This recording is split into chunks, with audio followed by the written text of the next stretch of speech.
Okay. Today we're going to be deriving Volterra's integral equation. So let's get started. We're going to start with this differential equation right here, of y, second derivative of y is equal to some function of x and y of x here. So this is the second derivative of y of x, and this is going to have a function of x and y of x.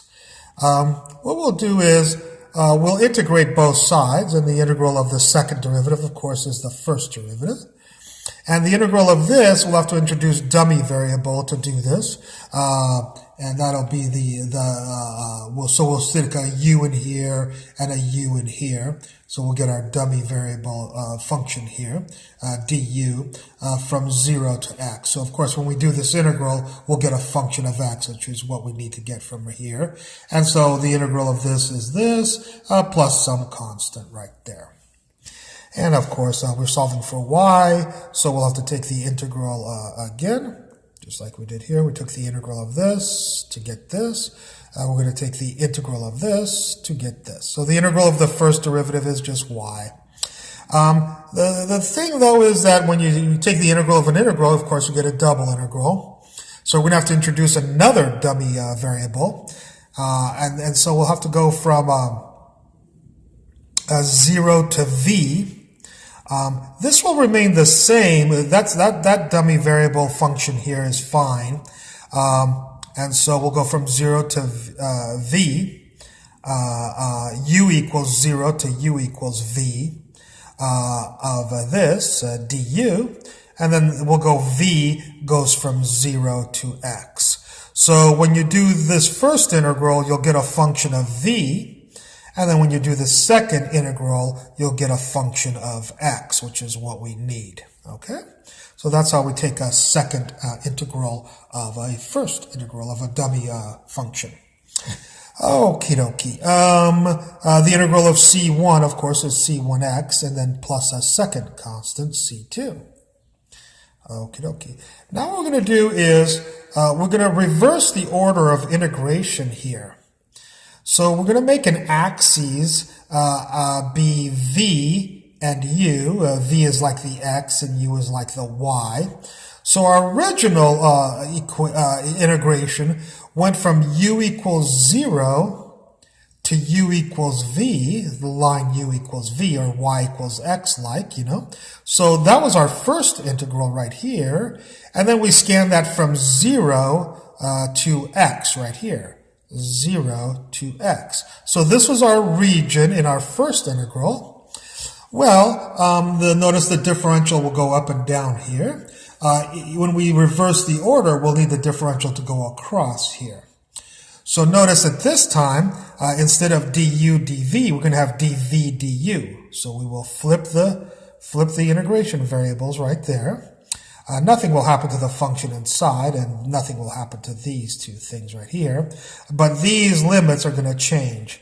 We'll have to go from not u equals 0 to u equals v. We'll need to go from v equals u, this line, to v equals x. So v equals u, right here, v equals u, to v equals x right there. That way that we're going from here to here. All right. And then we'll be scanning this. And of course, if this is u equals v, like y equals x, and this is x, then this is x also, is how tall the pyramid is. If this was y equals x and this was 3, that would be 3 also. So how much, where are we going to scan this differential from? From u equals 0, right over here. That's u equals 0. All the way to u equals x right there. And so we'll go to u equals x right there. Okay? Okay, so we have just reversed the order of integration right here, going from this differential up and down to this differential left and right. Okay, well, why did we do that? Why didn't we just leave it alone? Well, because we can actually do this, the first integral here, because there is no v here. There's no v inside our function to integrate. And if there's no v, then as you well know, you can just subtract the integration limits right here. So what is the integral dv? It's v evaluated from u to x, and v evaluated from u to x is x minus u. You know, v evaluated from u to x is the integral, this integral, and this is sticking x minus sticking u.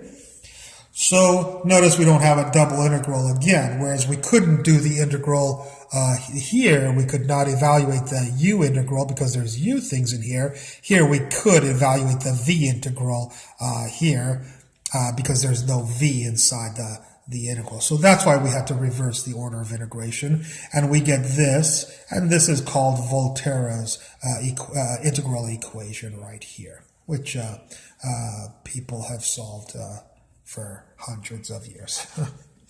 Okay, I hope you enjoyed this lecture, and I look forward to any comments at the bottom. Thank you very much.